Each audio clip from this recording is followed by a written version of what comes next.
उत्तर प्रदेशातील लखीमपूर येथील 8वी पास असलेल्या राजन वर्मा याने पोलिसाच्या वर्दीत फोटो दाखवत एक दोन नव्हे तर तब्बल 10 महिला पोलिसांशी शारीरिक संबंध ठेवले. शिवाय त्याने या 10 महिला पोलीस कर्मचाऱ्यांना तब्बल 2 कोटी रुपयांना फसवले आहे. पोलिसांनी त्याला अटक केली असून पुढील तपास करत आहेत. बरेली पोलिसांनी राजन वर्मा याला अटक केल्यानंतर एकच खळबळ उडाली.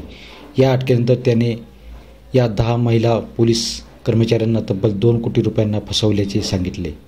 पोलीस अधीक्षक राहुल भाटी यांनी याची माहिती दिल्यानंतर देशभरात खळबळ उडाली आहे.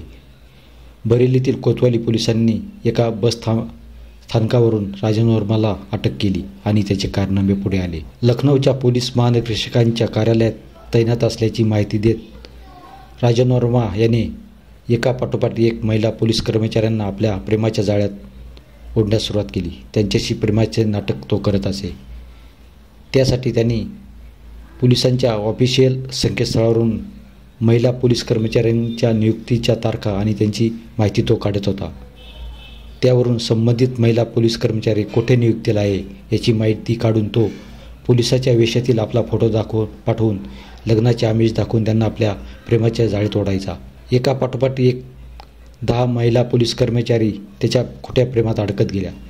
त्याने पुढे 2 कोटी रुपयांची त्यांची फसवणूक केली. फक्त 8वी पास असूनही त्याने पोलिसांनाच फसवण्याचे काम केले आहे. पोलिसांनी केलेल्या तपासात एक बाब पुढे आली. लखीमपूरमध्ये राहणाऱ्या एका स्पेशल सिक्युरिटी फोर्समधील कर्मचाऱ्याच्या संपर्कात राहून त्याने पोलिसांचे वागणे, पोलिसांचे सुरक्षाविषयक वर्तन या साऱ्या गोष्टी शिकून घेतल्या.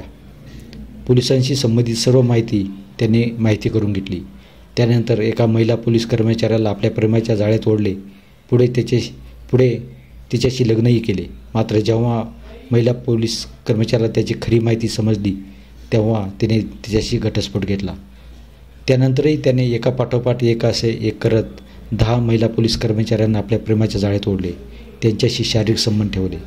शिवाय त्यांच्याकडून पैसेही उकळत गेला. पण अखेर तो पोलिसांच्या जाळ्यात अडकलाच. पोलिसांनी त्याला अटक केल्यानंतर देशभरात एकच खळबळ उडाली आहे. पोलीस पुढील तपास करत आहेत.